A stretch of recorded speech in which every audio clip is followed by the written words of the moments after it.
সমবেত হয়েছেন আজকে আমাদের সংস্কৃতির দুর্গাপুজোর প্রথম দিনে। আজ মহাষ্টমী মহানবমীর পুণ্যতিথিতে সংস্কৃতির দুর্গাপুজোর প্রথম দিনে সংস্কৃতির পক্ষ থেকে আপনাদের সকলকে আমাদের শারদীয়া আমন্ত্রণ, প্রীতি ও শুভেচ্ছা জানাই। আপনাদের সকলের পুজো আনন্দে কাটুক, আপনারা সকলে ভালো থাকুন। আমাদের 1 বছরের উন্মুখ প্রতীক্ষা শেষ হলো। আসছি আসছি করে সত্যিই এসে পড়ল আমাদের প্রাণের উৎসব দুর্গাপুজো।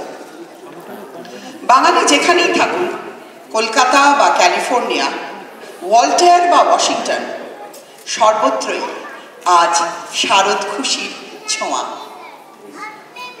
আমরা যারা প্রবাসী, দুর্গাপুজো তাদের কাছে অন্যতর একটি মাত্রা নিয়ে আসে। এই কদিন আমরা বোধহয় খুঁজে পাই আমাদের সেই আমিটিকে, আমাদের এই নিত্য নৈমিত্তিক প্রাত্যহিকতার গভীর গহন কোনো এক কোণে যে লুকিয়ে রয়েছে বুক ভরা ফেলে আসা দেশের সুবাসিত স্মৃতি নিয়ে। তবে এবার একটু আমরা এই গভীর গভীর কথা থেকে একটু হালকা কথায় আসি। আমাদের কাছে দুর্গাপুজো মানেই তো মাতৃবন্দনার পাশাপাশি আড্ডা, সাজগোজ, খাওয়া দাওয়া, ধরুন এই হাল ফ্যাশনের শাড়ি গয়নার দোকান, নতুন শারদীয়া পত্রিকার প্রেসের গন্ধ, নান্দনিকতা আর গানে তানে সাংস্কৃতিক বিচিত্রানুষ্ঠান। আমাদের আজকের প্রথম অনুষ্ঠান ট্যাগোর মিউজিক গ্রুপ নিবেদিত রবীন্দ্রনাথ ঠাকুরের ছোট গল্প ডালিয়া অবলম্বনে নাটক আরাকানের রানী। ঐতিহাসিক পটভূমিকায়, তথ্যে, কল্পনায়, রহস্যে সমৃদ্ধ এই ছোট গল্পটি মূলত একটি নিটোল প্রেমের কাহিনী। দুটি তরুণ তরুণীর মনোভুবনে নানান আবেগের দোলাচল এবং তারই সাথে বিভিন্ন পারিপার্শ্বিক ঘটনা প্রবাহ ও নাটকীয় ঘাত প্রতিঘাত। এসব বিচিত্র অনুভূতির যে সূক্ষ্ম ব্যঞ্জনা তা মূর্ত করা হয়েছে রবীন্দ্রনাথের গানের ভেতর দিয়ে। রবীন্দ্রনাথের মূল রচনাটির স্বাভাবিক সজীবতাকে বজায় রেখে যথোপযোগী রবীন্দ্রসঙ্গীত প্রয়োগে নির্মিত হয়েছে গীতিধর্মী নাটক আরাকানের রানী, আমাদের প্রথম নিবেদন। এই ঐতিহাসিক ঘটনাটির পটভূমিকায় রয়েছে সপ্তদশ শতাব্দীতে ভারতে মুঘল রাজত্বকাল। 1657 খ্রিস্টাব্দ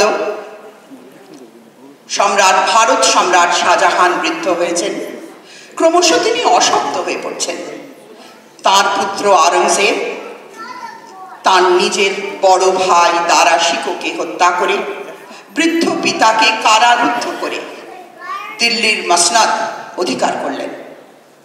এদিকে তার আরেকজন যে ভাই, তিনি ওর থেকে বড়, শাহ সুজা, তিনি কিন্তু দিল্লি থেকে অনেক দূরে।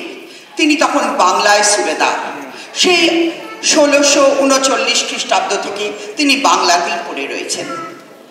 এত দূরে বসে এই তখ্ত বেদখলের দুঃসংবাদটি পেয়ে তিনি স্বভাবতই রুষ্ট হলেন, ক্রুদ্ধ হলেন এবং ক্ষিপ্ত হলেন। একটি সামরিক অভ্যুত্থানের জন্য তিনি তার সেনাবাহিনী নিয়ে রওনা হলেন দিল্লির পথে আওরঙ্গজেবের বিরুদ্ধে। কিন্তু দিল্লি অবধি তারা পৌঁছানো হলো না, কারণ আওরঙ্গজেবের এক বীর সেনাপতি মীর জুমলা তাকে উত্তরপ্রদেশে ফতেপুর পরগনায় পরাজিত করলেন। সালটি ছিল 1658। শাহ সুজা তার সৈন্যদের নিয়ে বাংলায় ফিরে আসতে বাধ্য হলেন। 1660 খ্রিস্টাব্দে মীর জুমলা বাংলা আক্রমণ করেন এবং এপ্রিল মাসে ঢাকায় শাহ সুজাকে পরাস্ত করেন। সপরিবার সপারিষদ শাহ সুজা পিছু হটতে হটতে বর্তমান বর্মার আরাকান দেশে এসে আরাকান রাজের কাছে তিনি সাহায্য ভিক্ষা করেন। আরাকান রাজ তাকে সাহায্য দিতে সম্মত হন, কিন্তু কিছুদিনের মধ্যেই তাদের এই সখ্য বিঘ্নিত হয় কোনো বৈবাহিক প্রস্তাবের বিষয়কে কেন্দ্র করে। এই পারস্পরিক বিশ্বাসভঙ্গের পর আরাকানে বসবাসকারী শাহ সুজা এবং তার পরিবারের কি হয়েছিল আমাদের জানতে ইচ্ছে করে। এই নিয়ে নানান পণ্ডিতের নানান মত। রবীন্দ্রনাথ ইতিহাসের উপকরণের সাথে নিজের অনন্য কল্পনা প্রতিভার নিপুণ মিশ্রণে রচনা করলেন তার ছোট গল্প ডালিয়া। আরাকানে শাহ সুজা এবং তার সন্তানদের ভবিতব্যের একটি সম্ভাব্য রূপরেখা। তারই গীতিধর্মী নাট্যরূপ আরাকানের রানী আমরা এখন দেখব। পরিবেশন করবেন ট্যাগর মিউজিক গ্রুপ। নাট্যরূপ, রবীন্দ্রসঙ্গীত চয়ন ও সংযোজনা, কুশীলব নির্বাচন, পরিচ্ছদ পরিকল্পনা এবং পরিচালনার সার্বিক দায়িত্বে রয়েছেন শ্রীমতী ভারতী মিত্র। আমাদের আজকের নিবেদন আরাকানের রানী। আমরা আশা করব যে আজকের এই অনুষ্ঠান আপনাদের সকলের মনোগ্রাহী হবে, আপনারা সকলে উপভোগ করবেন। আমাদের অনুষ্ঠান এক্ষুনি শুরু।